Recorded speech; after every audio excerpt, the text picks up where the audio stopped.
Hello Internet, this is Marko Yamashita. This video is going to be a bit different than my usual videos, and you'll see why as we dive into the topic. I personally know very little about VTuber Sensei.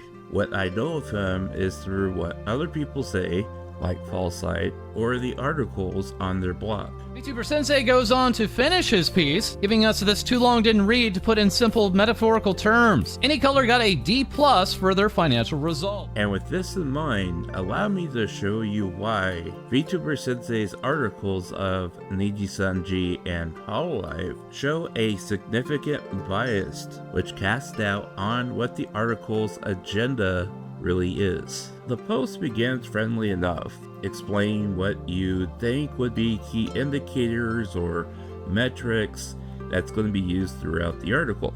You'll understand why I'm pointing this out shortly. When reading the key takeaways, I completely agree with the first 2 points.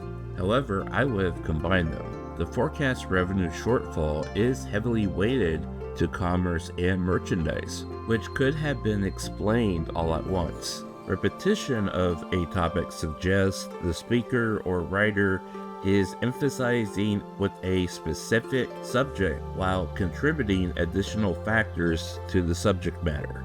But it's the final statement in this key takeaway that doesn't make much sense. VTuber Sensei overstates the shortfall of event ticket sales, citing it as one of the larger items that caused AnyColor to miss their forecasted goals. And while this may have been true for the first quarter of this fiscal year, the shortfall reflected on the second quarter results is easily covered by the outperformed result of promotional revenue.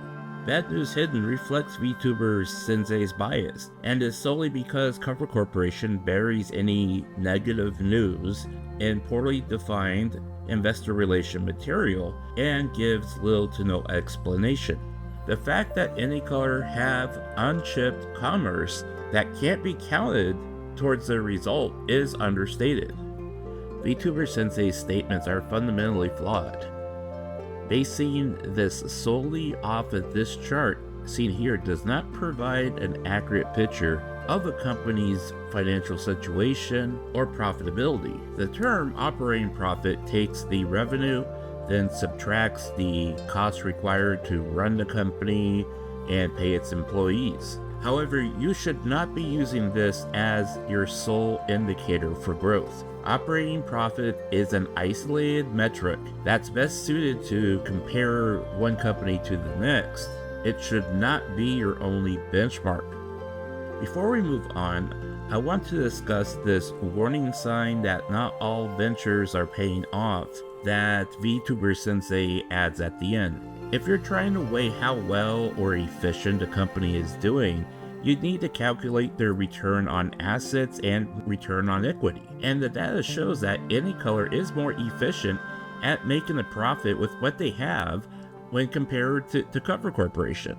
So despite the shipping delays, investors continue to validate their confidence within AnyColor, which is why their stock price, at least at the time of this recording, remains competitive despite the forecasted shortfall.